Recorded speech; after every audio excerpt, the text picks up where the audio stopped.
Gamitin natin ito 120mm. So ito na mga lods, yung naging clearance niya sa 120mm na bottom bracket. So ito na mga idol, yung 120mm na bottom bracket. Halos okay naman siya dito sa may baba. Hindi naman siya nag cross chain, no.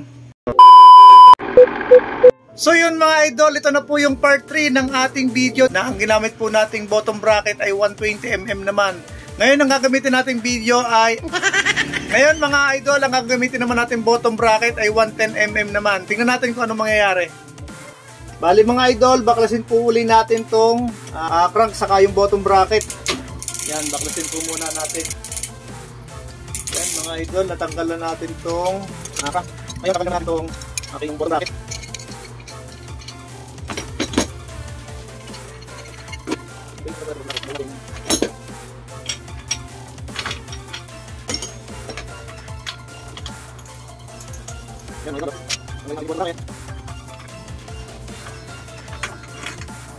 So ito na mga idol, yung bottom bracket Ragusa R200 na 120mm.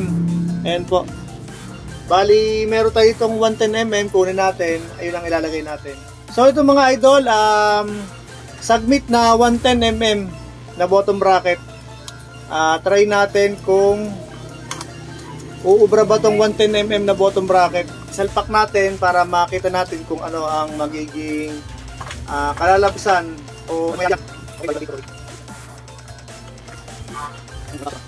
feeling ko okay pa rin naman tong ano na to, 110 na to. Hindi siya yung clearance niya, kung sa clearance pero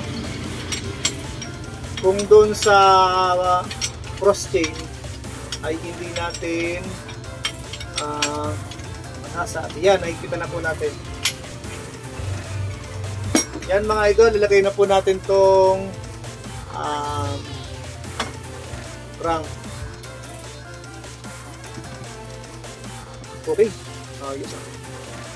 Ayan, parang sasabit mga idol. Ayan.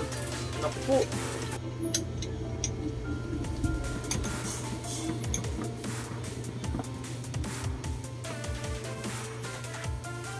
Parang sasabit mga idol Okay.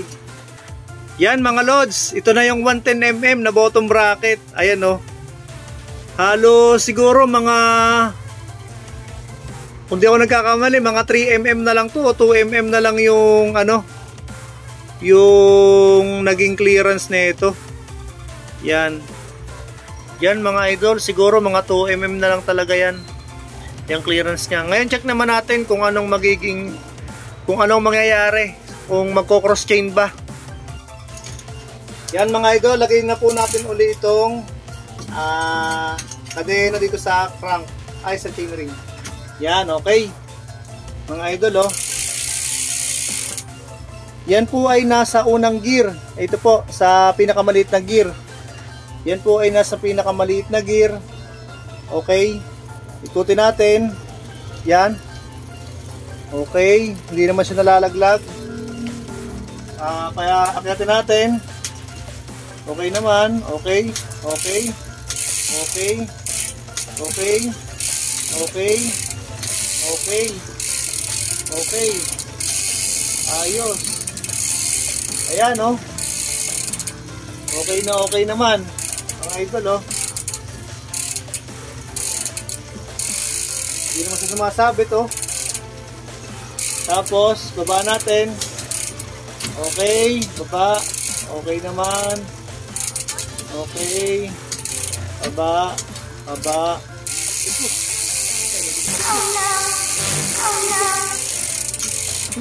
Naipit pa tayo. Lakas yung pedal. Yan, okay. Okay. Yan. Hindi naman, okay naman siya mga idol. Check natin, silipin natin. Yan mga idol medyo nga lang pumasok yung nandun. Tapos dito nakalabas na banda dito sa may hindi naman siya ganun ka-cross chain, saka hindi naman siya nalalaglag dito. Kaya pwede rin yung 110 dito sa sa frame ko na weapon.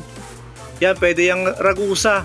Ginamit natin na crank, tapos 110mm na bottom bracket, tapos 1150 teeth na tawag ito na sprocket. Tapos sa'yo idol, nagtanong okay naman kung sakaling gamitin mo ay 9 speed na 1140 teeth, okay din naman yun.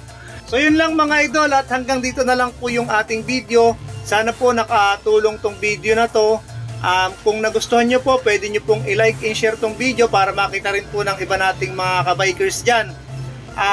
Disclaimer lang po, hindi ko po masasabing 100% na ganito rin po yung mangyayari sa bike nyo kung ganito po yung gagamitin ninyo na bottom bracket o crank o ano pa man. Bali ito po ay nagbigay lang po tayo ng ideya na kung sakaling baka makatulong po ito sa inyo. Okay, salamat po. Yun lang.